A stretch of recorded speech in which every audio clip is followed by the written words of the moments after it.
Hello friends, welcome to dot channel. आज class 12 का जो है इन्वर्स ट्रिग्नोमेट्री फंक्शन पर डिस्कस करेंगे।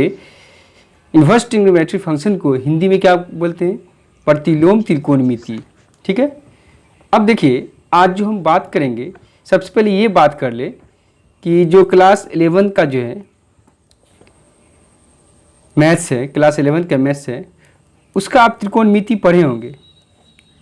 तो उस त्रिकोणमिति का जितनी भी सारे फार्मूला है उसको अच्छे से याद कर लीजिए, क्योंकि जब उसको याद कीजिएगा तभी आपको क्लास 12 का मैथ जो है, क्लास 12 का मैथ्स में जो है जो चैप्टर है इन्वर्स ट्रिग्नोमेट्री फंक्शन, वो आसानी से बन जाएगा।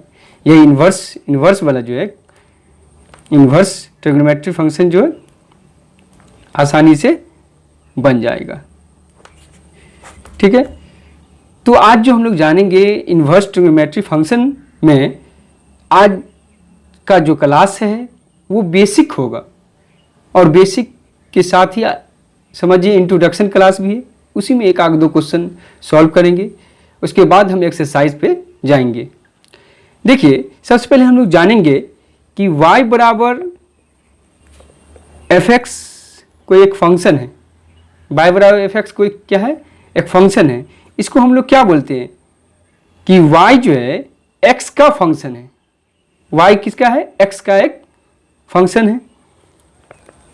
तो y बराबर एफ एक्स है, तो हमको इसको x बराबर क्या लिख सकते हैं? तो ये अगर x हम बराबर करेंगे तो ये f फंक्शन जो इधर चला आएगा तो इन्वर्स में आ जाएगा। तो x बराबर इसको ऐसे लिख सकते हैं, x बराबर लिख सकते हैं f इन्वर्स y। इसी को हम लोग क्या बोलेंगे? इन्वर्स बोलेंगे। इन्वर्स क्या बोलेंगे? इन्वर्स बोलेंगे। बट लेकिन हम लोग तो अभी जो इन्वर्स पढ़ रहे हैं उसका नाम है इन्वर्स ट्रिग्नोमेट्री फंक्शन, उसको हम लोग समझेंगे। तो आइए हम उसको समझते हैं फिर से। x इज इक्वल टू क्या है? सपोज कीजिए ये साइन थीटा एक कोई फंक्शन है। ठीक है। अगर फंक्शन चैप्टर है तो पिछले फर्स्ट चैप्टर जो पढ़ेंगे अच्छे से तो फंक्शन भी समझ में आएगा, लेकिन यहाँ पे इन्वर्स ट्रिग्नोमेट्री है तो उसको हम लोग समझते हैं। तो x बराबर एक साइन थीटा है। ठीक है। तो यह एक ट्रिग्नोमेट्री फंक्शन है। अब इसको हम लोग क्या लिख सकते हैं कि x बराबर साइन थीटा है, तो थीटा बराबर लिख सकते हैं कि अगर थीटा ये है और ये साइन को हम इधर इस साइड लावे तो ये इन्वर्स में आ जाएगा।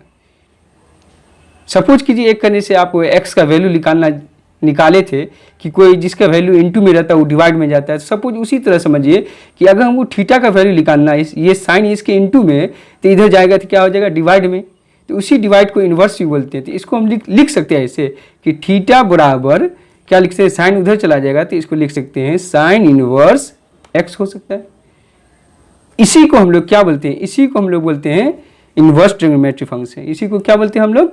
Inverse trigonometry function.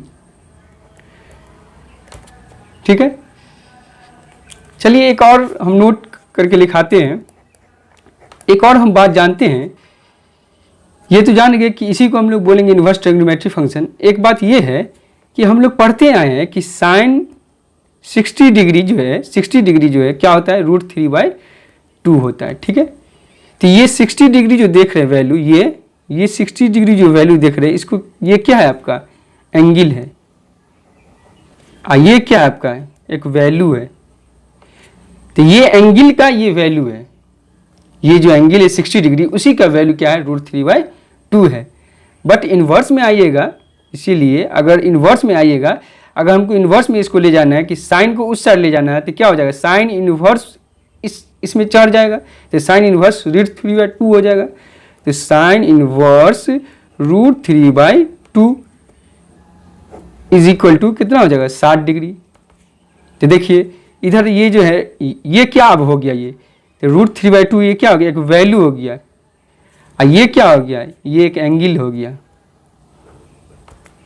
तो सिंपल बात ये है कि हम लोग पढ़ते हैं कि सिंपल ये ट्रिग्नोमेट्री में जो यूज होता है कि साइन 60 डिग्री उसका वैल्यू √3/2 होता है। ठीक है। लेकिन यहाँ पर sine inverse √3/2 is equal to 60 degree हुआ, तो ये जो देख रहे हैं √3/2 ये वैल्यू हुआ। तो याद रखिए कि जो भी इन्वर्स हम लोग पढ़ेंगे उसका वैल्यू लिख लेगा। इन्वर्स का क्या लिख लेगा? वैल्यू है, इसी इन्वर्स के वैल्यू को हम लोग बोलते हैं इन्वर्स ट्रिग्नोमेट्रिक फंक्शन। ठीक है, अब हम लोग जानते हैं, अब आएंगे कि कोई फंक्शन दिया रहेगा एक, ठीक है, एक कोई फंक्शन दिया रहेगा, जैसे फंक्शन दिया रहेगा, ठीक, इधर दिया रहेगा डोमेन और एक साइड दिया रहेगा रेंज। अच्छा, रेंज को हम लोग क्या बोलते हैं, इसका नाम है प्रिंसिपल वैल्यू, प्रिंसिपल वैल्यू। ठीक है, इसको हम लोग क्या बोलते हैं, प्रिंसिपल वैल्यू।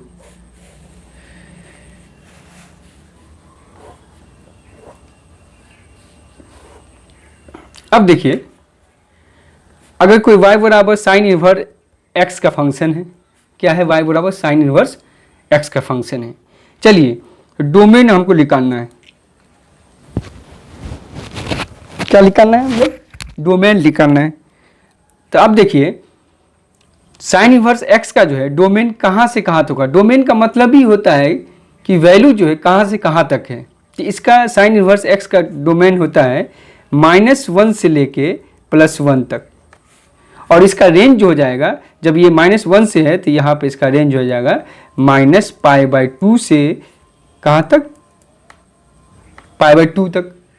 तो इससे हमको क्या समझ में आया कि अगर जो है x की जगह पे π/2 अगर आते, साइन π/2 कितना होता है, साइन π/2 कितना होता है, साइन π/2 का मतलब ये प्रिंसिपल वैल्यू में है ये भी वैल्यू, तो साइन 90 डिग्री क्या होता है, 1 होता है। तो देखिए, साइन 90 डिग्री प्लस में डालिएगा तो प्लस में 1, अगर माइनस में डालते हैं तो ये माइनस में वैल्यू निकलेगा। तो इसी तरह ये वैल्यू इसका निकलता है। ठीक है, उसी तरह हम लोग जानेंगे y बराबर क्या होता है, कॉस इनवर्स x का, उसका वैल्यू कहाँ से कहाँ तक होता है, ये भी -1 से 1 तक होता है, और इसका वैल्यू जो है रेंज में क्या होता है, 0 से π तक होता है। इसका मतलब कॉस 0 क्या होता है, 1 होता है, लेकिन -1 जो होता है कॉस π पे होता है। इसी तरह y बराबर टेन इनवर्स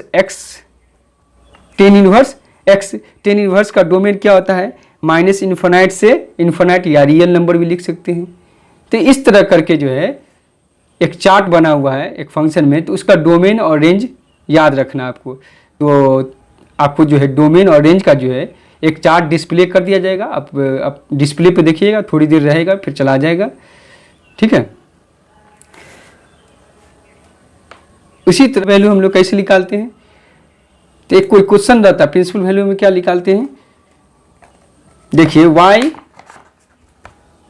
एक क्वेश्चन है जैसे साइन इनवर्स, समझिए क्वेश्चन है कि sine inverse 1/√2 is equal to कुछ नहीं, ये क्वेश्चन है, बोला प्रिंसिपल वैल्यू निकालिए। तो देखिए कितना आसान है। तो देखिए, सबसे पहले हम लोग इसको लेट कर लेंगे, क्या करेंगे, सॉल्यूशन जब करेंगे तो इसको लेट कर लेंगे, let sine inverse 1/√2 is equal to क्या लेट कर लेंगे, थीटा। और एक बात और कि एक फार्मूला हम लोग लिखाएंगे, अभी यानी से डिस्प्ले कराएंगे कि ये पढ़े हैं कि sine inverse sine theta is equal to क्या होता है, थीटा होता है। ये फार्मूला अभी हम डिस्प्ले कराएंगे आपको। देखिए ये फार्मूला हो, अगर साइन से मल्टीप्लाई कर दे तो साइन हट जाएगा, दोनों तरफ जो है साइन थीटा से क्या कर देंगे, मल्टीप्लाई कर देंगे, तो ये इस तरह वैल्यू हो जाएगा। इसको इम्प्लाइज डेट लिख देंगे साइन, फिर लिखेंगे साइन इनवर्स 1/√2, फिर इस तरह कर देंगे इज इक्वल टू थीटा है तो इस साइड भी साइन थीटा से मल्टीप्लाई कर देंगे। तब देखिए क्या होगा, साइन और फिर साइन इनवर्स, तो ये हट गया तो क्या बच जाएगा, 1/√2 बच जाएगा is equal to sine theta हो गया। अब इसको हम सीधा करके लिख दे, ऐसे लिख दे साइन थीटा बराबर 1/√2, इसको सीधा करके लिख दे साइन थीटा बराबर 1/√2। अब इसको जब सॉल्व करेंगे तो देखिए इधर लिखेंगे sine theta is equal to 1/√2 कितने डिग्री का वैल्यू होता है, साइन 45 डिग्री का होता है। तो 45 डिग्री को हमको पाई के वैल्यू में पूछ रहा है, तो पाई के वैल्यू में हम लोग यहाँ पे जितना भी क्वेश्चन यहाँ पे बनाएंगे पाई के वैल्यू में लिखेंगे, ना कि 60 डिग्री 30 डिग्री। देखिए पाई 4 हुआ। अब देखिए हमको थीटा का वैल्यू चाहिए, तो बताइए कि थीटा का हमको वैल्यू चाहिए, तो ये अभी साइन है अगर इस साइड चला जाएगा तो इन्वर्स में हो जाएगा साइन इन्वर्स, और फिर पहले से क्या है साइन π/4 है। साइन थीटा का हमको वैल्यू निकालना है, तो साइन ये इस साइड इंटू में है तो ये इन्वर्स में चला जाएगा इस साइड, तो क्या हो जाएगा value theta is equal to हो जाएगा साइन इन्वर्स से साइन हट जाएगा तो क्या बच जाएगा π/4। यही इसका प्रिंसिपल वैल्यू है। ये हो गया आंसर। आई होप कि आपको समझ में आया होगा। और एक बात और याद रखें कि अभी जितना भी फार्मूला है इन्वर्स ट्रिग्नोमेट्रिक फंक्शन का वो 1 बाय 1 करके हम डिस्प्ले कर देते हैं, आप उसको नोट कर लीजिएगा। नोट करने के साथ साथ आप अच्छे से याद कर लीजिएगा। तो याद करने के बाद क्या हो जाएगा, आपको एनसीईआरटी का कोई ऐसा क्वेश्चन होगा जो सॉल्व नहीं होगा। तो 2 दिन का समय देंगे, आप इस फार्मूला को अच्छे से याद कर लीजिए। और एक क्वेश्चन दे अच्छे से याद कर, एक क्वेश्चन स्टैंडर्ड क्वेश्चन है कि tan inverse sine -π/2 is equal to क्या होगा बताइएगा आप, ठीक है। इसका आंसर बताइएगा। Tan inverse sine -π/2 is equal to क्या होगा, इसका कमेंट बॉक्स में इसका जवाब आप दीजिएगा कि इसका आंसर कितना निकलेगा। इसका प्रिंसिपल वैल्यू निकाल के लाइए, ठीक है। तो थैंक्स आज के लिए, और लाइक सब्सक्राइब जरूर कर दीजिएगा।